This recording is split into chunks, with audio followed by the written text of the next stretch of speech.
Yeah, and that's the one thing I tell people. They're like, well, currency's so risky, and I'm like, well, it's risky walking outside. You can get hit by a bus. Right. But if you can manage your risk on any trade, whether it's stocks, futures, currency, if you can manage it, but more importantly, if you go in there with a plan, you're going to do well in anything.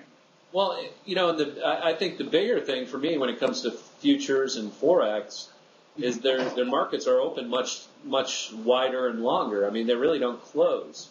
So, whereas stocks are only open for 6.5 hours, and I'd rather trade where a market is at least open, and if something happens, I know I can get out. Whereas you've got so much gap risk when it comes to stocks and options. I've been burned on that too. So, that's right. But I think that's a crucial point that people need to take away when they look at these types of different alternative investing and trading environments. Understand your margin, and the margins are different between the pairs.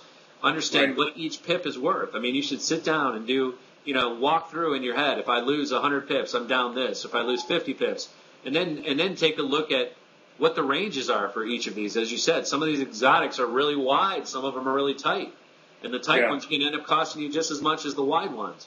So you need to know what the movements are going to cost you. You need to know how much money you do really have at risk if it moves that much, because it's not so much the dollars you have in play as it is the dollars that capital at risk. I think that's most important. That's how I enter every day. It's like, great. People are like, well, I can make 10 grand a day. Well, great. How much can you lose per day? Right. Set the stops, set the risk. You manage the risk, you'll be fine.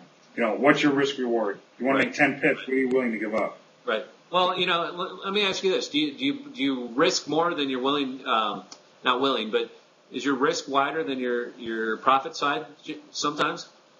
Yeah. Good in there. Sometimes. Depends on the volatility. Sometimes it gets so whipsawy. Yeah. On my time frames, sometimes I have to, but if it whipsaws that bad, 90% of the time, I just won't even trade it. Right.